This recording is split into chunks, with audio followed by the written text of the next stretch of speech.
Hello and welcome again. This is me, Nani Maragwanse. I'm today again with you with the new topic genetics. इसके previous video में हमने syllabus discuss करा था और उस syllabus discussion में मैंने आपको ये चीज़ बताया था कि जेनेटिक्स का जो पार्ट है वो मैं डील करूँगी। जेनेटिक्स का पार्ट मैं डील करूँगी जिसमें आता है आपका यूनिट 5, 6, 7 एंड 8, वो मैं डील करूँगी। बाकी आगे की यूनिट आपकी क्लासेस आई थिंक स्टार्ट हो गई होंगी। नवोदय बैच हमारा स्टार्ट हो गया है, उसी के अंडर हमने ये क्लासेस भी स्टार्ट कर दी है। तो जब हम सब कुछ जल्दी जल्दी कर रहे हैं तो हम चाह रहे हैं आप भी जल्दी जल्दी करिए, जल्दी जल्दी पढ़िए, जल्दी जल्दी सीखिए और बहुत ढेर सारी नॉलेज जितना आप ले सकते हैं लीजिए। तो अगर आपको हमारे बैच का हमारे बैच से रिलेटेड कोई भी इन्फॉर्मेशन या हमारे कोर्स से रिलेटेड कोई भी इन्फॉर्मेशन चाहिए तो आप फटाफट से प्ले स्टोर पे जाइए, हमारा वहाँ से DNS एजुकेयर ऐप डाउनलोड करिए प्ले स्टोर से। और हमारा एक हेल्पलाइन नंबर भी है 7376608660। ये हमारा हेल्पलाइन नंबर है। एनी टाइम आप इस हेल्पलाइन नंबर पे कांटेक्ट कर सकते हैं। हमारी टीम हमेशा अवेलेबल है आपके लिए, क्योंकि हम ये सब जो भी कुछ स्टार्ट कर रहे हैं वो आपके लिए ही स्टार्ट कर रहे हैं। तो अब हमें क्या करना है कि हमें अपना सिलेबस से रिलेटेड जो टॉपिक्स हैं वो स्टार्ट करने हैं। तो BSc फर्स्ट सेमेस्टर हम स्टार्ट कर रहे हैं, आज से जेनेटिक्स से स्टार्ट करेंगे। जेनेटिक्स की पहली यूनिट है हमारी मेंडलिज्म एंड सेक्स डिटर्मिनेशन। तो ये पहली यूनिट है हमारी मेंडलिज्म एंड सेक्स डिटर्मिनेशन। इस यूनिट में हम वो सारी चीज़ें डिस्कस करेंगे कि जेनेटिक्स क्या है, कैसे आया, किसने स्टार्ट करा, कहाँ से स्टार्ट करा, कैसे धीरे धीरे चीज़ें एडवांस हुई, कैसे आगे बढ़ी, वो सारी चीज़ें हम इस यूनिट में डिस्कस करेंगे। तो ये है हमारा इंट्रोडक्शन पार्ट। तो थोड़ा इंट्रोडक्शन ले लेते हैं। इंट्रोडक्शन में क्या है कि जेनेटिक्स, तो जेनेटिक्स से हमें समझ में आ रहा है कि जेनेटिक्स क्या है, एक वर्ड है। अगर हम जेनेटिक्स की बात कर लें तो जेनेटिक्स, इसमें हमें ये वर्ड दिख रहा है, क्या है ये, जीन। तो जेनेटिक्स में हम जो भी चीज़ें स्टडी करते हैं वो क्या है, इसी जीन के इर्द गिर्द। कोई जीन है, कैसे फंक्शन कर रहा है, उसका इफेक्ट क्या आ रहा है, कैसी जीनोटाइप है तो उसका फिनोटाइप कैसा हो रहा है, हम यहाँ खड़े हैं, हम कैसे दिख रहे हैं, आप कैसे दिख रहे हैं, हमारा हेयर स्ट्रक्चर कैसा है, हमारी हाइट कैसी है, हमारा कलर कॉम्प्लेक्शन कैसा है, एनीथिंग जो भी हम किसी ऑर्गेनिज्म में देखते हैं, नॉट ओनली ह्यूमन बींग्स, सारे एनिमल्स में जो भी चीज़ें हम देखते हैं उसके रिस्पॉन्सिबल कौन होता है, ये जीन। होता कहाँ है ये जीन, रिस्पॉन्सिबल तो होता है मैम, बट होता कहाँ है जीन। तो होता है क्या कि एक सेल की अगर हम बात करें तो एक सेल होता है और ये उसका न्यूक्लियस होता है। कोई भी सेल होता है तो उसके पास सेल मेम्ब्रेन होता है, साइटोप्लाज्म होता है और उसके पास न्यूक्लियस होता है।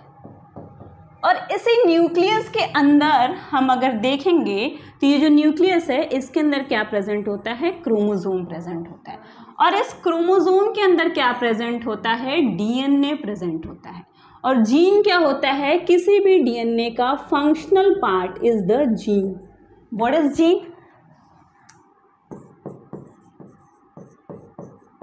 Functional part of DNA। DNA का जो फंक्शनल पार्ट होता है वही होता है जीन। तो DNA के फंक्शनल पार्ट को हम जीन कहते हैं। तो जीन जो भी होता है यही होता है। हम ये भी बता दिए कि कहाँ प्रेजेंट होता है। तो अब इसके बाद हम क्या करेंगे कि हम यहाँ देखते हैं। तो जो वर्ड जेनेटिक्स है ये हमारा एक Latin word genesis, Latin word कौन सा है, जेनेसिस। इस जेनेसिस लैटिन वर्ड से हमारा वर्ड जो जेनेटिक्स है वही डिस्क्राइब हुआ है। जेनेसिस का मतलब क्या होता है, बर्थ, द ओरिजिन और मेड अप ऑफ और द फॉर्मेशन ऑफ समथिंग। मतलब जेनेसिस का मतलब कोई चीज़ की उत्पत्ति हो रही है, कोई चीज़ बर्थ मीन्स क्या, उत्पन्न होना, उत्पत्ति हो रही है किसी चीज़ का। ओरिजिन क्या है, उसका फॉर्मेशन कैसे हुआ है। हम ऑर्गेनिज्म हैं तो हम बनते हैं कैसे, गैमेट से। कोई भी ऑर्गेनिज्म होता है, मान लीजिए रिप्रोडक्शन की प्रोसेस होती है। रिप्रोडक्शन क्या होता है, production of new individuals from the existing one. जो पहले से एग्जिस्ट कर रहे हैं उनसे कोई नया इंडिविजुअल बने, यही प्रोसेस रिप्रोडक्शन होती है। रिप्रोडक्शन में होता क्या है, पेरेंट्स से फादर और मदर के जीन्स आते हैं या क्रोमोसोम्स आते हैं, वो कंबाइन होते हैं और एक कुछ नया बनता है। ठीक है, तो आ रहे हैं ना, जब क्रोमोसोम आएगा तो उसके अंदर डीएनए है तो जीन्स में आएंगे, तो मतलब क्या हुआ, जीन्स से मिलके हम बन रहे हैं ना।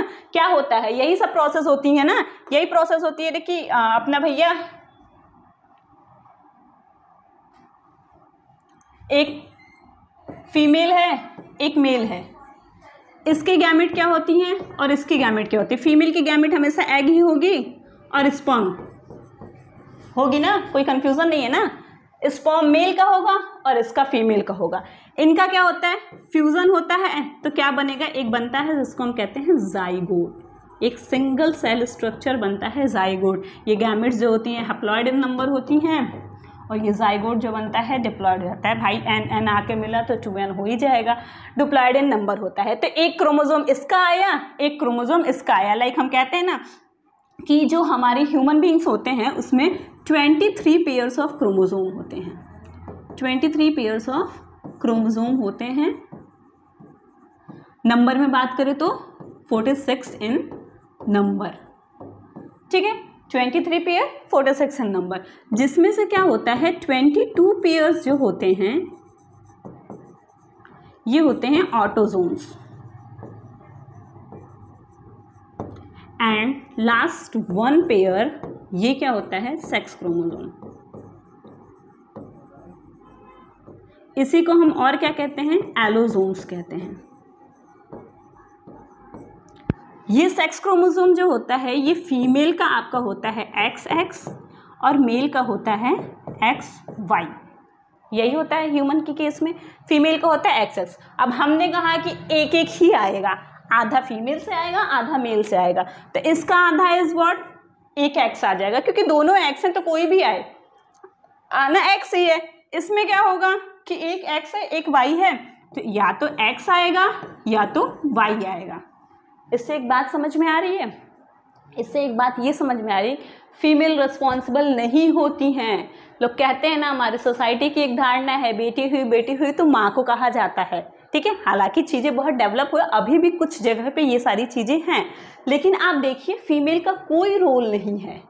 फीमेल तो X क्रोमोसोम ही हो जाएगा उसका, कोई भी जाए, ये जाए या ये जाए, जाना X ही है। मेल ही इसके लिए रिस्पॉन्सिबल होता है। अगर X जाके फ्यूज करता है फीमेल गैमेट से तो ये क्या होगा, फीमेल होगी, और अगर Y जाके फ्यूज करता है तो मेल का बर्थ होगा, मतलब लड़का होगा। ठीक है, तो हम ये बात क्यों बता रहे थे, हम ये बता रहे थे कि इसी तरीके से ओरिजिन होती है चीज़ों की। ठीक है, इसी तरीके से ओरिजिन। तो ये जो वर्ड है जेनेटिक्स, इसको या जेनेटिक्स कह ले या जीन्स कह ले, इनको सबसे पहले कॉइन किसने करा था, विलियम बेटसन ने। विलियम बेटसन ने 1906 में सबसे पहले इस वर्ड को कॉइन करा था। हालांकि जो जेनेटिक्स की स्टडी थी वो बहुत पहले से स्टार्ट हो गई थी, इतनी पहले कि उस टाइम न बहुत अच्छे माइक्रोस्कोप्स थे, ना उतनी टेक्नोलॉजीज डेवलप थी, बट स्टडी स्टार्ट हो गई थी, जेनेटिक्स की दुनिया में कदम रख दिया गया था, बट वर्ड या एक टर्म नहीं दिया गया था। इस टर्म को 1906 में आकर के विलियम बेटसन ने दिया। तो जेनेटिक्स होता क्या है, it attempts to explain the mechanism and basis for both similarities and differences.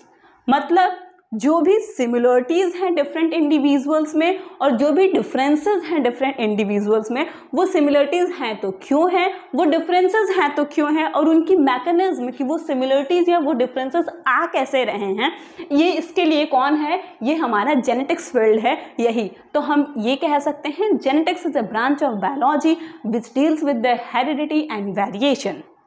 क्या है, genetics is the branch of biology, इसको रट जाइए, genetics is the branch of biology which deals with the study of inheritance and variation. ठीक है, तो genetics biology की वो ब्रांच है जो इनहेरिटेंस, मतलब जो भी कैरेक्टर्स एक जनरेशन से दूसरे जनरेशन में पास ऑन हो रहे हैं, जनरेशन टू जनरेशन पेरेंट्स से ऑफस्प्रिंग में आ रहे हैं, वो इनहेरिटेंस में आ जाता है। और वो कैरेक्टर्स जब आ रहे हैं तो क्या क्या वेरिएशंस आ रहे हैं, उसमें क्या नया आ रहा है उन कैरेक्टर्स के साथ के पहले के तो जो आ रहे हैं आ ही रहे हैं, कुछ वेरिएशंस भी तो आते हैं। क्या हम हमारे पेरेंट्स एकदम सिमिलर होते हैं, क्या हमारे पेरेंट्स और हम एक जैसे दिखते हैं? पता चला घर में छोटा भाई है, मम्मी और दीदी बिल्कुल एक जैसे दिख रहे हैं, वो कंफ्यूज कि किसको मम्मी कहना है किसको दीदी कहना है, तो ऐसा तो होता नहीं है। पेरेंट्स जो हैं, हाँ ये होता है कि हाँ भैया आपका सर है, आपके सर का जो बनावट है वो मम्मी से मैच कर रहा है, नाक जो है वो आपकी पापा से मैच कर रही है, आइज कलर देखिए, या हेयर टेक्सचर कह लेते हैं कि फादर पे गया है या मदर पे। आपके अंदर सिमिलरिटीज़ होती हैं आपके पेरेंट्स से, बट कुछ डिससिमिलरिटीज़ भी होती है। क्यों? क्योंकि आपका खुद का अपना कुछ भी कैरेक्टर्स होता है। कैसे होता है? ठीक है, अभी देखिए, हम कुछ खुद के कैरेक्टर्स होते हैं, हम ये बात कह तो रहे हैं, क्या होते हैं, कैसे होते हैं खुद के कैरेक्टर्स। अब आप खुद ही सोचिए, अगर हम एक सबसे सिंपलेस्ट एग्जांपल लेते हैं आपको समझाने के लिए, साइंस में ऐसा नहीं होता है। मान लीजिए कि ये एक रेड कलर है, ठीक है, और ये एक वाइट कलर है। पेंटिंग करते हैं तो हमने मान लीजिए रेड कलर लिया और हमने वाइट कलर कुछ रेशियो में लिया, कुछ रेशियो में रेड कलर लिया, और हम इसको क्या करेंगे, मिला देंगे, तो हमें जो एक कलर नया मिलेगा, ये क्या मिलेगा, पिंक मिलेगा। पिंक, रेड का शेड भी है इसमें, वाइट लिया था, वाइट का शेड भी है, बट कुछ नया भी है। जब भी कोई दो अलग अलग चीज़ें आपस में आके मिलेंगी तो कुछ ना कुछ नया देखने को मिलेगा ही मिलेगा, और इसी नए को हम कहते हैं कि वेरिएशन। मतलब जो भी चीज़ें पेरेंट्स में है, पेरेंट्स और उनके ऑफ स्प्रिंग में डिफरेंट है, या एक पेरेंट्स के कई ऑफ स्प्रिंग हैं, वो सब भी सारे सिबलिंग्स जो होते हैं एक दूसरे से डिफरेंट हैं, वो सारी चीज़ें ही क्या कहलाती हैं, वेरिएशन है। ठीक है, तो वेरिएशन यही होता है। गैमेट का फॉर्मेशन जो रहा है उसमें भी तो यही हो रहा है कि एक गैमेट फीमेल से आ रहा है, एक गैमेट मेल से आ रहा है, तो फीमेल और मेल के गैमेट्स फ्यूज हो रहे हैं। तो हालांकि हाँ, उनके आए हैं तो उनके कैरेक्टर्स उसमें होंगे, बट कुछ अलग या कुछ नया भी बनेगा, और यही वेरिएशन है जो हमारा बहुत बड़ा रोल प्ले करता है इवोल्यूशन में। अगर वेरिएशन पॉसिबल नहीं होता तो इवोल्यूशन नहीं होता, आज हम यहाँ नहीं खड़े रहे होते, इतना अच्छा बैच नहीं स्टार्ट किए होते, आपके लिए इतनी अच्छी सुविधा नहीं ला पाए होते, और आप घर बैठ के पढ़ नहीं पा रहे होते। तो वेरिएशन है तो इवोल्यूशन है, इवोल्यूशन है तो हम हैं। और ये जो भी प्रोसेस है वेरिएशन की या इवोल्यूशन की, ये ऐसा नहीं है कि हाँ एक फास्ट प्रोसेस है, नहीं, बहुत स्लो प्रोसेस है, मिलियंस ऑफ ईयर्स लग जाते हैं, बहुत स्लो प्रोसेस होती है, धीरे धीरे वेरिएशंस होते रहते हैं, जिनकी वजह से इवोल्यूशन कुछ ना कुछ होता रहता है। और वो इवोल्यूशन होते होते एक टाइम आता है कि वो क्या करता है, एक नई स्पीशीज़ का फॉर्मेशन ही कर लेता है। लाइक हाँ, मॉडर्न मैन, हम जो मॉडर्न मैन है क्या है, we are the new species. Why? Evolution की वजह से। इवोल्यूशन हुआ है तभी तो हम एक नई स्पीशीज बने, और आज हम इतने ब्रिलियंट काम कर रहे हैं, चीज़ें इतनी, टेक्नोलॉजीज इतनी डेवलप कर ली, हमारा माइंड इतना तेज काम कर रहा है। तो ये सारा रिजल्ट किसका है, ये सारा रिजल्ट जो है हमारा, ये वेरिएशन की वजह से ही हो रहा है। ठीक है, तो ये हमने पढ़ लिया, इंट्रोडक्शन देखा था। जेनेटिक्स क्या होता है, जेनेसिस एक लैटिन वर्ड है जिससे बना है, जिसका मतलब होता है बर्थ, द ओरिजिन और the made up of the formation of. ये जो टर्म था विलियम बेटसन ने 1906 में दिया था। ये जो होता है, जो भी डिफरेंसेस या सिमिलरिटीज़ हैं, उनका मैकेनिज्म क्या है, कैसे हो रही हैं, उनको डिस्क्राइब करता है। तो हम एक वर्ड, एक लाइन में ये कह सकते हैं कि genetics is the branch of biology which deals with the study of inheritance and variation. ठीक है, तो ठीक है, हम बार बार कह दिए कि जेनेटिक्स क्या है, study of heredity and variation. तो ये हेरिडिटी और वेरिएशन क्या है, ये भी तो जानना पड़ेगा। तो क्या है हेरिडिटी? क्या है heredity? Is the transfer of traits और कैरेक्टर्स। हेरिडिटी क्या है? ट्रांसफर ऑफ ट्रेट्स और character from one generation to another generation और from parents to their offspring. ठीक है, पेरेंट्स से ऑफ स्प्रिंग में जो भी कैरेक्टर्स या जो भी ट्रेट्स ट्रांसफर हो रहे हैं वही क्या कहलाती है, हेरिडिटी। अच्छा, दो वर्ड हमने देखा, एक होता है, हम बार बार कभी हम हेरिडिटी कह रहे होंगे और कभी हम क्या कह रहे हैं कि कभी कभी हम कह रहे हैं कि हेरिडिटी और कभी हम कह दे रहे हैं इनहेरिटेंस। तो है क्या, दो वर्ड हो जा रहे हैं हमारे पास,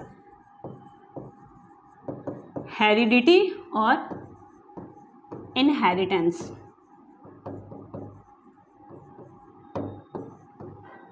ठीक है, inheritance is the transfer of characters from one generation to next generation, heredity is the transfer of characters from one generation to next generation. तो क्या कुछ डिफरेंस भी है? हाँ है। इनहेरिटेंस क्या होता है? इनहेरिट करना, मतलब हम इस धरती पे जन्म ले लिए, अब जो भी चीज़ें हमें हमारे पूर्वजों से मिलनी थी, अब हम जन्म ले लिए तो मिल ही जाएगा हमें, चाहे वो ज़मीन हो, चाहे वो जायदाद हो, चाहे घर हो, कोई भी चीज़ है, जन्म लिया जिस दिन उस दिन हमारा हक हो गया कि हाँ भैया हम इस खानदान के वारिस हैं, तो हमारा जो भी हक है वो हमें मिलेगा ही।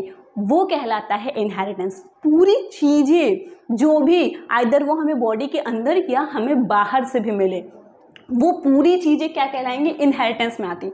हेरिडिटी क्या है, हेरिडिटी इज ओनली बायोलॉजिकल, मतलब कि बॉडी से रिलेटेड जो भी चीज़ें, जो भी कैरेक्टर्स हमें हमारे पेरेंट्स से मिल रहे हैं वो कहलाता है हेरिडिटी। तो ये की डिफरेंस है हेरिडिटी और वेरिएशन के बीच में। ओके, देन क्या है हेरिडिटी, हम अभी पढ़े, ट्रांसफर ऑफ ट्रेट्स और characters from parents to their offspring from generation to generation. हर जनरेशन टू जनरेशन जो भी कैरेक्टर्स या जो भी ट्रेट्स हमें हमारे पेरेंट्स से मिलते हैं वो क्या कहलाता है, हेरिडिटी। कैरेक्टर्स और ट्रेट्स क्या है, लिखा दोनों है, ट्रेट्स भी लिखा है और कैरेक्टर्स भी लिखा है, तो क्या दोनों सेम हैं या दोनों अलग अलग हैं? अलग अलग हैं, बताते हैं। देखिए कैरेक्टर क्या होता है, लाइक मान लीजिए हाइट की बात कर लेते हैं हम, हाइट इज अ कैरेक्टर कि हाँ, लेकिन हाइट कई तरीके की होती हैं। जैसे मेंडल ने जो एक्सपेरिमेंट करा है, जो अभी मैं आगे पढ़ेंगे, पी प्लांट पे करा है, तो 2 तरीके की हाइट उन्होंने लिया था, एक टॉल एक ड्वार्फ, ठीक है। तो ये जो कैरेक्टर्स के फॉर्म होते हैं that is called as traits, forms of characters जो होते हैं वो होते हैं ट्रेट, ठीक है। कैरेक्टर, एक कैरेक्टर हो गया, हम हाइट को मान ले रहे हैं। अब कितने तरीके की 2 फॉर्म है हाइट की, एक लंबे लोग होंगे एक छोटे लोग होंगे, ड्वार्फ, ठीक है, नाटे लोग होंगे। तो जो ये फॉर्म्स है, डिफरेंट फॉर्म्स हैं कैरेक्टर्स के, वही क्या कहलाते हैं कि आपके ट्रेट्स कहलाते हैं, ठीक है।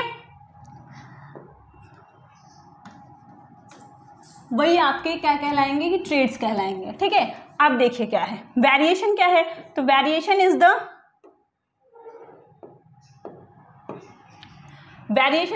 Degree of change among the individuals of same parents. कहने का मतलब क्या है, कोई एक पेरेंट है, उनके जितने भी बच्चे हुए हैं, सारे जो सिबलिंग्स होते हैं वो भी एक दूसरे से कहीं ना कहीं अलग होते हैं ना, सब एक जैसे तो दिखते नहीं है, एक जैसे तो काम करते नहीं है। कोई बहुत पोलाइट हो सकता है, कोई बहुत अग्रेसिव हो सकता है, किसी का नेचर बहुत अच्छा हो सकता है, एकदम शांत स्वभाव सा, और कोई होता है बहुत बदमाश टाइप का होता है।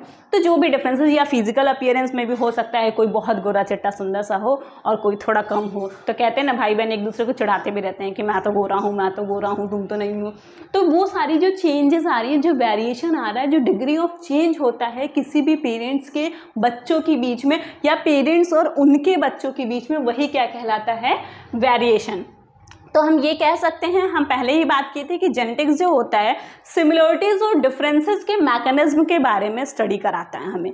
तो जो सिमिलरिटीज हैं वो किसकी वजह से हैं, सिमिलरिटीज हेरिडिटी की वजह से हैं, और जो डिफरेंसेस हैं वो किसकी वजह से हैं, डिफरेंसेस के लिए कौन रिस्पॉन्सिबल है, तो डिफरेंसेस के लिए वेरिएशन रिस्पॉन्सिबल है। ओके, अभी ये स्लाइड देखिए, ये स्लाइड देखिए, बहुत सुंदर सी दिखेगी, ठीक है, देखिए कितनी प्यारी स्लाइड है, ठीक है। ये देखिए सारे बच्चे बैठे हुए हैं, तो क्या सब एक जैसे दिख रहे हैं, नहीं, अलग अलग हैं। क्यों, क्योंकि इनके अंदर क्या हो रहा है, वेरिएशन हो रहा है।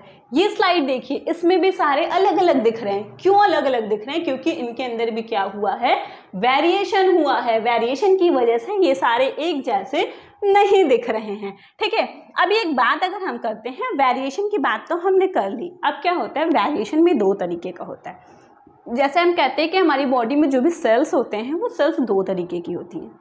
कुछ सेल्स जो होती हैं उनको हम कहते हैं सोमैटिक सेल्स, ठीक है, और कुछ सेल्स जो होती हैं वो होती हैं जर्मिनल सेल्स।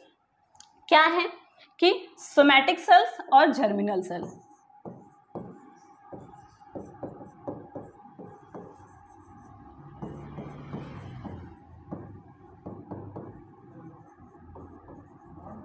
ठीक है, सोमैटिक सेल्स वो सेल्स होती हैं जो आपका रिप्रोडक्शन में पार्ट नहीं लेती हैं, ठीक है। Germ cells are those cells which take part इन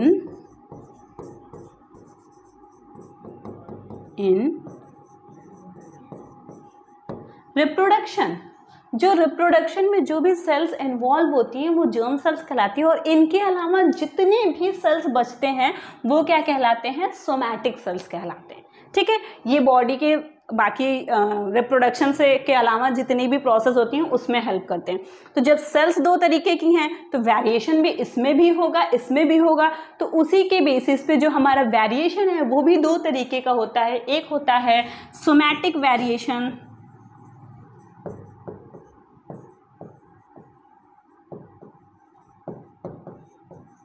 और एक होता है germinal variation.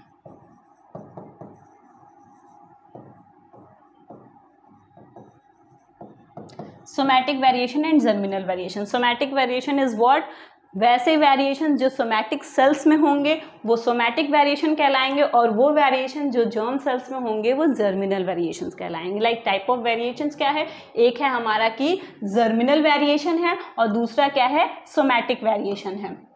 Germinal variations occur during the gamete formation. मैंने पहले ही बोला था जर्म सेल्स वो होते हैं जो रिप्रोडक्शन में टेक पार्ट करते हैं, तो रिप्रोडक्शन का ही एक इवेंट है गैमेट फॉर्मेशन। तो गैमेट फॉर्मेशन में जो गैमेट फॉर्मेशन के टाइम पे जो वेरिएशंस आ जाते हैं, लाइक मान लीजिए आप एक एग्जांपल ले लीजिए कि एक पॉन्ड है, उसमें कुछ मछलियाँ हैं, वो हम उनको मान लेते हैं type A types of fish, ठीक है। टाइप ए टाइप की जो फिशेस हैं वो उस पॉन्ड में मस्त एकदम फ्रीली रह रही हैं, तैर रही हैं, मज़े कर रही हैं, ठीक है। लेकिन हम ह्यूमंस अपनी आदत से मजबूर हम पॉल्यूशन करने लगते हैं, ठीक है। तो हम एक्वेटिक इकोसिस्टम को पॉल्यूट कर दे रहे हैं। जब हम एक्वेटिक इकोसिस्टम को पॉल्यूट कर दे रहे हैं तो जो टाइप ए की फिशेस उसमें पहले से रह रही थी उनको कुछ दिक्कतें आएंगी उसमें अडॉप्ट करने में, क्योंकि क्या होगा कि हो सकता है वाटर का पीएच चेंज हो जाए और बहुत सी चीज़ें चेंज होंगी, तो उसकी वजह से उनको थोड़ी सी दिक्कत समझ में आएगी। तो जब वो रिप्रोडक्शन की प्रोसेस करेंगी तो वो सोचेंगी कि जो दिक्कत हमें आ रही है वो दिक्कत हमारे बच्चों को नहीं आए। तो जब गैमेट का फॉर्मेशन होने वाला रहता है तो उस टाइम जो डीएनए रहती है उसमें डीएनए में क्या होता है, चेंज आता है। उस डीएनए में चेंज आता है जिसकी वजह से जो नया ऑर्गेनिज्म बनता है वो उस एनवायरनमेंट के अकॉर्डिंग अपने आप को एडप्ट कर सके। तो जो नया ऑर्गेनिज्म बनेगा वो टाइप बी बनेगा। तब खुद से सोचिए कि टाइप ए और टाइप बी जो नया एक्वेटिक एनवायरनमेंट जो थोड़ा सा चेंज हो गया उसमें ज़्यादा अच्छे से कौन रह पाएगा, ऑब्वियसली टाइप बी वाला रह पाएगा। क्यों? क्योंकि उसका जेनेटिक मेकअप उस हिसाब से हो गया है कि वो उस सिचुएशन को टॉलरेट कर सके, ठीक है। तो वही होता है गैमेट फॉर्मेशन के टाइम पे जर्मिनल वेरिएशन होता है। जर्मिनल वेरिएशन जो होता है ये मियोसिस डिविजन्स में होता है और ये हेरिटेबल होता है। हेरिटेबल मतलब कि एक जनरेशन से दूसरे जनरेशन में पास करेगा। भाई उनका मोटो ही यही था कि जो एनवायरनमेंट में चेंज आ रहा है तो जो हमारी नई ऑफस्प्रिंग आएगी हम उसको उस हिसाब से बनाएं कि उसको कोई दिक्कत ना आए। तो जब उसको कोई दिक्कत ना है उन्हीं के लिए हम बना रहे हैं तो उनको इनहेरिट तो करेंगे ही ना, उनको पास तो करेंगे ही दूसरे जनरेशन में। और वहीं अगर सोमैटिक वेरिएशन की बात कर ले तो ये क्या होते हैं, ये बॉडी के इंटरनल नहीं बल्कि एनवायरमेंटल फैक्टर्स की वजह से होते हैं और ये हेरिटेबल नहीं होते हैं। दैट मीन्स कि एक जनरेशन से दूसरे जनरेशन में पास नहीं होते हैं ये, ठीक है। फिर आता है ये देखिए एक चार्ट आपको दिख रहा होगा सोमैटिक वेरिएशंस और जर्मिनल वेरिएशन के बीच में ये चार्ट आपको दिख रहा है। इस चार्ट में आप ये देख लीजिए, ठीक है। डेफिनेशन की बात करें तो क्या है, somatic variation is the genetic variation occurring in any of the cell except sex cells, ठीक है। सोमैटिक वेरिएशन क्या होता है, सेक्स सेल्स या जर्म सेल्स जो होते हैं उनको छोड़ के किसी भी सेल में हो सकता है, वो हमारा कहलाता है सोमैटिक वेरिएशन। वही जो जर्मिनल वेरिएशन होता है, germinal variation is the genetic variation occurs in the germ cells. ये किस में होगा, जर्म सेल्स में होगा। लोकेशन की बात कर ले अगर हम, तो लोकेशन की बात करें तो सोमैटिक सेल्स क्या होता है, any of the body cells except germ cell. Germ cell को छोड़ के बॉडी के किसी भी सेल में ये वेरिएशन होता है और इनका लोकेशन क्या होता है, ये सिर्फ कहाँ होंगे, जर्म सेल्स में होंगे। इनहेरिटेंस की बात कर ले तो अभी पिछली स्लाइड में हम पढ़े ही हैं कि सोमैटिक वेरिएशन जो होता है वो नॉन इनहेरिटेबल होता है, बल्कि जो जर्मिनल वेरिएशन होता है वो हेरिटेबल होता है, ठीक। मतलब वो एक जनरेशन से दूसरे जनरेशन पास होगा और ये एक जनरेशन से दूसरे जनरेशन पास नहीं होगा, ठीक। अगर हम सिग्निफिकेंस की बात कर ले तो जनरली क्या होता है कि इसका बहुत उतना ज़्यादा कोई सिग्निफिकेंस नहीं है, ठीक है। सिग्निफिकेंस की अगर हम बात कर रहे हैं तो इसका बहुत ज़्यादा सिग्निफिकेंस नहीं है। क्यों, क्या हो रहा है, हमने अभी बात किया इसके पहले कि ये हेरिटेबल नहीं होता है, पास नहीं होता है। मान लीजिए हमारे अंदर हमारे सोमैटिक सेल्स में कोई वेरिएशन आया, जो जन्म लिया है वो एक न एक दिन मरेगा तो है ही, ख़त्म कहानी, वहीं पे वो चीज़ें ख़त्म। तो इवोल्यूशन में भी पार्ट नहीं हो सकता, तो उसका क्या फ़ायदा हुआ? कोई फ़ायदा नहीं हुआ, वो तो उसके साथ ख़त्म ना। और वही ये जो है इसका सिग्निफिकेंस होता है, ये वेरिएशन जो होते हैं ये इवोल्यूशन के लिए हेल्पफुल होते हैं, ठीक है। हार्मफुलनेस की देखें तो ये हार्मलेस है और ये कभी कभी हमारा हार्मफुल होता है जेनेटिक वेरिएशन, ठीक है। जैसे जो डिफरेंट टाइप्स के सिंड्रोम्स अभी आगे हम इसमें पढ़ेंगे, ठीक है। रेट ऑफ म्यूटेशन की देखें तो इस जो सोमैटिक वेरिएशन है इसका रेट ऑफ म्यूटेशन बहुत ज़्यादा होता है और इसका रेट ऑफ म्यूटेशन कम होता है, ठीक है। इंपॉर्टेंस एंड इवोल्यूशन, तो अभी हम इस पॉइंट में डिस्कस कर लिए थे कि इसका इवोल्यूशन में कोई रोल नहीं है, बल्कि इसका जो होता है इवोल्यूशन में रोल होता है, ठीक है। अगर सिनोनिम्स मतलब इसके एक और नाम की बात करें तो क्या होता है, दो वर्ड होते हैं, एक होते हैं इनहेरिट और एक होता है एक्वायर्ड। इनहेरिट क्या होता है? इनहेरिट जब हम जन्म लिए, इनबॉर्न हमारे अंदर है, जन्म के साथ ही हमारे अंदर है, ठीक है। और कुछ चीज़ें क्या होती है जन्म लेने के बाद हम सीखते हैं, तो वो क्या कहलाता है? एक्वायर्ड, हमने एक्वायर करा है वो चीज़ें। तो ये क्या हो रहा है? सोमैटिक वेरिएशन है। हमने पढ़ा था ना कि इन्वायरमेंट के इफेक्ट की वजह से होता है, तो जब इन्वायरमेंट के इफेक्ट तो पैदा होने के बाद ही तो इन्वायरमेंट मिल रहा है, तो उसी के इफेक्ट्स की वजह से तो हम जन्म के बाद उसको एक्वायर्ड कर रहे हैं, इसलिए हम इसको एक्वायर्ड वेरिएशन भी कह सकते हैं। और ये क्या है कि ब्लास्टोजेनिक वेरिएशन, मतलब ये हमारे ब्लास्टूला में ही चेंज हो जा रहा है, उसी वेरिएशन की वजह से हो रहा है, तो ये कहलाएगा कि ब्लास्टोजेनिक वेरिएशन है, ठीक है। अब देखिए सबसे बड़ी बात यहाँ पे आती है कि इतना सब कुछ तो हमने बड़बड़ पढ़ लिया, ठीक है। ये सब किसकी वजह से स्टार्ट हुआ? जेनेटिक्स की दुनिया में कदम रखने वाले सबसे पहले हमारे हैं जीजे मेंडल जी, मतलब ग्रेगर जॉन मेंडल, ठीक है, 1822 टू 1884, ठीक है। ये मेंडल जी हैं, इन्होंने ही जेनेटिक्स की दुनिया में अपना सबसे पहला कदम रखा था और इसीलिए इनको हम एक टाइटल दिए हैं फादर ऑफ मॉडर्न जेनेटिक्स, ठीक है। इनको नोबेल प्राइज़ भी मिला बट बहुत बाद में मिला, ठीक है। अप्रॉक्सीमेटली इनके डेथ के 16 ईयर बाद और इनके वर्क के 30 टू 34 ईयर बाद इनके वर्क को अप्रिसिएट किया गया। उसके पहले तक इनके वर्क को अप्रिसिएट नहीं किया गया था, कुछ नहीं हुआ था, उसके बाद इनके वर्क को अप्रिसिएट किया गया तब इनको मिला। तो इनके बारे में पूरा थोड़ा सा जान लेते हैं। इनका जन्म जो हुआ था ऑस्ट्रेलिया में हुआ था 22 जुलाई 1822, ठीक है। और इन डाइड मतलब मरे कब थे? 6 जनवरी 1884 को इनकी मृत्यु हो गई थी, ठीक है। इनके फादर जो थे ये बहुत ऐसा नहीं, बहुत रिच क्लास से नहीं बिलोंग करते थे, इकोनॉमिक कंडीशन बहुत अच्छी नहीं थी फैमिली की। इनके फादर जो थे वो फार्मर थे, ठीक है। तो देखिए इससे एक बात पता चल रही है, पैसा होना ज़रूरी नहीं है, अगर आपके अंदर लगन है तो आप कुछ भी कर सकते हैं, ठीक है। आप देखिए इनके फादर जो थे वो फार्मर थे, ये बहुत रिच क्लास से बिलोंग नहीं करते थे, इकोनॉमिक कंडीशन बहुत अच्छी नहीं थी इनकी। तो फादर के साथ साथ ये भी उनकी हेल्प कराते थे बचपन में जब छोटे थे तो, और इनका भी इंटरेस्ट फार्मिंग में आ गया था। बड़े होने के बाद क्या हुआ कि वहीं के एक चर्च में मॉन्क की तरह काम करते थे, ठीक है। मॉन्क, प्रिस्ट कह लीजिए, प्रिस्ट जो चर्च में फादर्स लोग होते हैं जो वहाँ का सारा देखभाल करते हैं, उसकी तरह ये काम करते थे, मॉन्क की तरह काम करते थे। और इन्होंने अपना एक्सपेरिमेंट जो था वो लगभग 1856 में स्टार्ट करा था और 9 से 10 साल के बाद इनका एक्सपेरिमेंट कंप्लीट हो गया था। 9 से 10 साल की कड़ी मेहनत इन्होंने की थी, उसके बाद भी जिनके जीते जी इनको कोई अप्रिशिएशन नहीं मिला, ठीक है।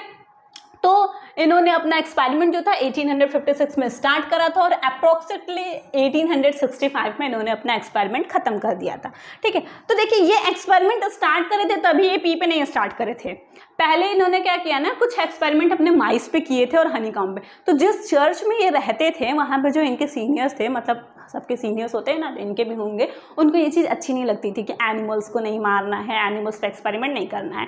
तो इसके लिए इन्होंने क्या किया, इन्होंने देन फिर सेलेक्ट किया पी प्लांट को, जिसको हम कहते हैं पाइसम सटाइवम, ठीक है, पाइसम सटाइवम, ठीक है। पाइसम सटाइवम को इन्होंने गार्डन पी प्लांट जो होता है, गार्डन पी प्लांट को, मटर का पेड़ भाई, गार्डन पी प्लांट को इन्होंने अपने एक्सपेरिमेंट के लिए सेलेक्ट किया और फिर इन्होंने उसको कल्टीवेट किया, कई जनरेशन कल्टीवेट किए, लगभग 28,000, ठीक है, 28,000 पी प्लांट पे इन्होंने एक्सपेरिमेंट किया था लगभग, ठीक है। 9-10 साल तक पी प्लांट को लेते गए, एक्सपेरिमेंट करते गए, ठीक है।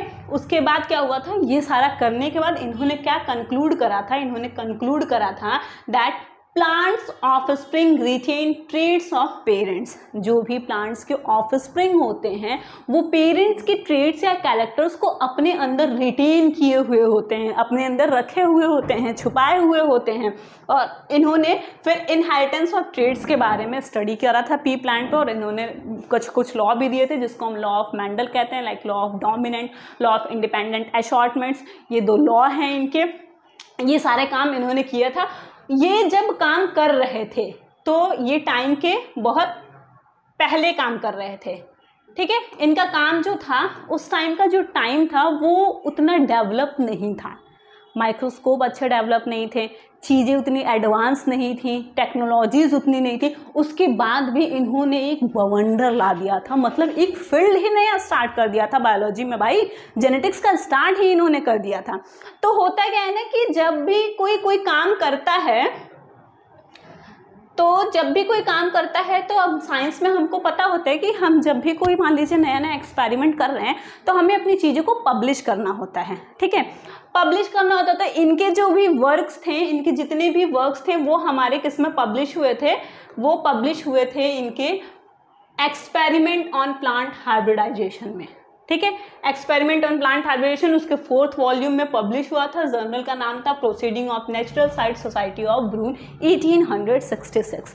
इसमें इन्होंने अपनी चीज़ों को पब्लिश करा था। एक्चुअली ये क्या करते थे, जितने भी एक्सपेरिमेंट करते थे तो उनके डाटाज को बहुत प्रिसाइजली कलेक्ट करके रखे रहते थे, डाटाज को सब कलेक्ट करके रखे रहते थे, और बाद में उन्होंने अपना एक पेपर पब्लिश किया। लेकिन इनकी चीज़ों को एक्सेप्ट नहीं किया गया। मैं बार बार बोल रही हूँ कि इनकी चीज़ों को एक्सेप्ट नहीं किया गया। क्यों नहीं किया गया अभी मैं बताऊँगी। तो लगभग 16 ईयर्स, मतलब 16 साल इनके डेथ के बाद 1900 में इनकी जो चीज़ें थी, जो पोस्टुलेट्स थे, उनको 3 साइंटिस्ट ने रीडिस्कवर किया, ठीक है। बहुत टाइम बीत चुका था, अब टेक्नोलॉजीज डेवलप हो गई थी, अब लोगों के लिए काम करना सिंपल हो गया था। बट जब वो काम किए थे तो चीज़ें बहुत डिफ़िकल्ट थी। वो बंदा सिर्फ अपने माइंड का यूज़ करा था, उसके पास कोई टेक्नोलॉजीज नहीं थी। तब सोचिए उन्होंने इतना बड़ा काम करा, कितने ब्रिलियंट रहे होंगे।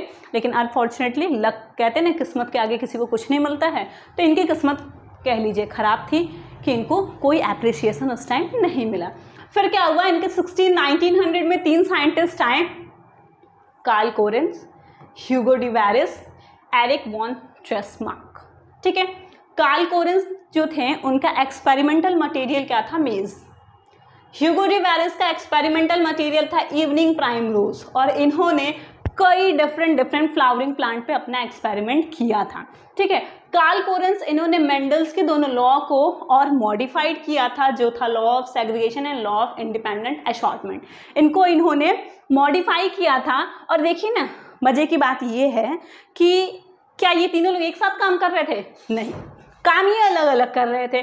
और सिर्फ काम ही नहीं कर रहे थे, ये लोग अलग अलग जगह से बिलोंग भी करते थे। ऐसा नहीं कि हाँ इन लोगों ने कोई प्लानिंग किया था कि चलिए भैया हम प्लान कर लेंगे और हम साथ में अपना सब काम कर लेंगे, नहीं। देखिए, ये जो ह्यूगो डिवेरिस हैं, ये कार्ल कोरेंस और ये ट्रेसमार्क, ठीक है, ये तीनों लोग आप लोग को दिख रहे हैं। और हम अभी बात कर रहे थे कि इनके काम की, तो ये लोग अलग अलग, तीनों लोग को नहीं पता था कि हाँ हम लोग इस बारे में काम कर रहे हैं, ये लोग अपने अपने मर्जी से कर रहे हैं। कार्ल कोरेंस हॉलैंड से बिलोंग करते थे, ह्यूगो डिवेरिस जर्मनी से बिलोंग करते थे, और ये ऑस्ट्रिया से बिलोंग करते थे। एक जगह के भी नहीं थे, बट तीनों लोग मतलब ये कोइंसिडेंस कहिए, एक ही टाइम पे ये काम कर रहे थे। और जब इन लोगों ने ये काम किया और जब अपने पेपर को पब्लिश करने गए तो इनको पता चलता है कि भाई ये सारे काम तो पहले ही हो चुके हैं और आज नहीं हुए हैं, आज से लगभग 30 साल पहले ही ये सारी चीज़ें हो चुकी हैं, किसी ने ये सारा काम कर दिया है। तब जाके मेंडल को एप्रिसिएशन मिला और तभी से हम मेंडल को फादर ऑफ मॉडर्न जेनेटिक्स कहते हैं, ठीक है। अब हम बात कर रहे थे ना कि मेंडल ने जो भी एक्सपेरिमेंट किया, तो जो बाद में उनको इतना एप्रिसिएशन मिला, आज हम उनको इतना बड़ा टाइटल दे रहे हैं फादर ऑफ मॉडर्न जेनेटिक्स, वो क्यों दे रहे हैं, क्या रीज़न है? तो रीज़न क्या है मेंडल के सक्सेस होने के पीछे? मेंडल के सक्सेस होने के पीछे कुछ रीज़न ये हैं कि उन्होंने क्या किया था, जो पी प्लांट वो ले रहे थे ना, वो प्योर ब्रीडिंग ले रहे थे।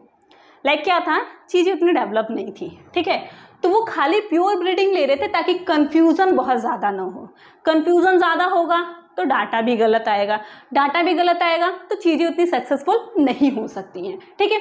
और ये ऐसा नहीं हम सोचते हैं ना कि अच्छा काम करना है, चलो जल्दी जल्दी सब करके ख़त्म करते हैं, तो नहीं होता है। सुने ना, जल्दी का काम शैतान का काम।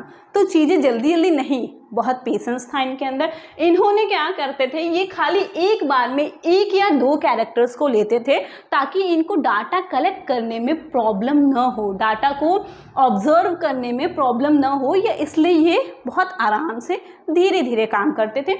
एक बार में 1 या 2 कैरेक्टर्स को ही कंसिडर करते थे, ठीक है।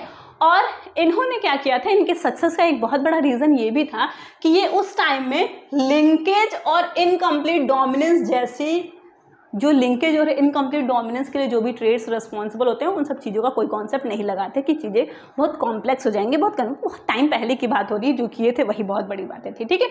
और ये क्या कर रहे थे कि चीज़ों को ऐसा नहीं कि हाँ एक बार कर लिया, डाटा आ गया, चलो भैया ठीक है यही होता है, नहीं, उसको कंफर्मेशन करते थे, बार बार चीज़ों को रिपीट करते थे, बार बार एक चीज़ को ऑब्जर्व करने के लिए कई जनरेशन एक्सपेरिमेंट कराते थे, जनरेशन टू जनरेशन एक्सपेरिमेंट कराते जाते थे, तब जाके कंफर्म होते थे कि हाँ ये चीज़ें ऐसी हैं, इसमें कोई भी एक्सटर्नल नहीं है, कोई भी ऐसा चीज़ नहीं है, ये ऐसे ही होती ही हैं। वो बार बार ये चीज़ों को कई जनरेशन तक कराते थे और सारे रिकॉर्ड्स को वो अपने साथ बहुत सेफली रखे रहते थे। और इन्होंने क्या किया था, जो रिजल्ट को एनालाइज करने के लिए प्रोबेबिलिटी और स्टैटिस्टिकल मेथड का यूज़ किया था। ये पहले ऐसे इंसान थे जो बायोलॉजी में मैथमेटिक्स का यूज़ किए थे, और ये इनका सबसे बड़ा ड्रॉबैक था, शायद इनके फेलियर का एक रीज़न भी था यही कि इन्होंने क्या किया था, मैथमेटिक्स में इन्होंने क्या कर दिया था कि बायोलॉजी में मैथमेटिक्स को एंटर कर दिया था, ठीक है। अब हम क्या पढ़ रहे थे कि भैया जब आप कुछ भी करते हो तो आपको अपनी चीज़ें पब्लिश करनी पड़ती हैं, ठीक है। अगर आप साइंस से बिलोंग कर रहे हो या किसी भी फील्ड से बिलोंग कर रहे हो, अगर आप कोई नया रिसर्च किए हो तो आपको अपनी चीज़ें पब्लिश करनी होंगी, ठीक है। तो पब्लिश जब हम करते हैं तो उसके लिए फिर एक मीटिंग होती है। मीटिंग में क्या होता है, जितने भी सीनियर्स होते हैं और एक एक से अचीवमेंट वाले लोग होते हैं वो बैठे रहते हैं, उनके सामने आपको जाना होता है, आपको अपनी चीज़ें एक्सप्लेन करनी होती है कि हाँ हमने ये काम किया है, इस चीज़ पे किया है, कैसे किया है, वो सारी चीज़ें उनको बतानी पड़ती हैं, दिखानी पड़ती हैं। तो जब ये अपना काम करने गए हैं तो हमने बताया था ना कि जेनेटिक्स का स्टार्ट तो बहुत पहले हो गया था, मेंडल ने 1856 से स्टार्ट कर दिया था, बट नाम कब दिया था, 1906 में। तो इन्होंने क्या किया था कि जब ये गए तो इन्होंने बोला कि there is some factor which is responsible for the transfer of character from one generation to another. कुछ एक फैक्टर है जिसकी वजह से कैरेक्टर्स जो हैं वो एक जनरेशन से दूसरे जनरेशन जा रही हैं। तो इनसे पूछा गया कि क्या कैरेक्टर है, वो फैक्टर क्या है, तो ये उस चीज़ को एक्सप्लेन नहीं कर पाए थे।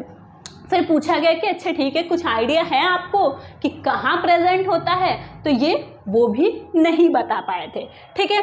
तो वो फिजिकल एग्जिस्टेंस जो अपने फैक्टर्स का वो नहीं बता पाए थे, और यही वो फैक्टर जिसको अभी हम जीन कहते हैं, ठीक है। और इन्होंने क्या किया था, बायोलॉजिकल साइंस में मैथमेटिक्स का यूज़ कर दिया था। तो लोगों का कहना था मजा आ गए, बेवकूफ़ बना रहे हो, बायो पढ़ रहे हैं, बायो पढ़ते पढ़ते उसी में तुम मैथ्स पढ़ाने लगे। तो ये भी एक रीज़न हो गया था कहीं ना कहीं उनके। फिर क्या हुआ था सॉरी, उस टाइम एक प्रोफेसर नागली थे, ठीक है। प्रोफेसर नागली ने क्या किया, उनको एक हॉकविड या हिरासिम दिया, बोला कि ठीक है आप अपना जो भी एक्सपेरिमेंट किए हो इस पे करके दिखाओ हमको, तो हम मान जाएंगे कि हाँ आपने ही किया है। लेकिन मेंडल ने क्या किया था, हमने बताया था मेंडल प्योर ब्रीडिंग प्लांट को लिए थे और इसमें प्योर ब्रीडिंग नहीं प्रेजेंट था, जिसकी वजह से उस टाइम वो ये काम करने में फेल हो गए, ठीक है। और समवॉट ये भी रिस्पॉन्सिबल है कि उस टाइम उन्होंने जो काम किया था वो टाइम से बहुत आगे का काम था। इसके लिए क्या हुआ कि उनकी चीज़ों को उस टाइम लोगों के लिए एक्सेप्ट कर पाना बहुत मुश्किल हो गया था कि ओ चीज़ें इतनी एडवांस हो सकती हैं, ठीक है। तो ये सारे कुछ रीजंस हैं जिसकी वजह से क्या हुआ था, इनकी चीज़ों को उस टाइम अप्रिशिएट नहीं किया गया था। अब ऐसा करते हैं कि हम नेक्स्ट लेक्चर में कुछ जेनेटिक्स के बेसिक टर्म्स के बारे में जानेंगे कि जेनेटिक्स में यूज़ होने वाले क्या क्या बेसिक टर्म्स हैं, उन टर्म्स के बारे में जानेंगे और मेंडल के क्रॉस को देखेंगे, ठीक है। आई होप कि मैंने जो इतनी मेहनत करी है आप लोगों के लिए, आपके लिए वो यूज़फुल रहा होगा। आप इसको यूज़फुल बनाएंगे और हमें कोऑपरेट करेंगे। तो अगर आपको वीडियो अच्छा लगा हो तो लाइक शेयर सब्सक्राइब ज़रूर कर दीजिएगा। और मैं फिर से कहूँगी कि हमारा नया नवोद्भव बैच स्टार्ट हो चुका है। आपको कोई भी क्वेरी हो तो हमारे हेल्पलाइन नंबर पे कांटेक्ट करिए। प्ले स्टोर पे जाके हमारा DNS एजुकेयर ऐप डाउनलोड करिए और हमसे कांटेक्ट करिए। Thank you.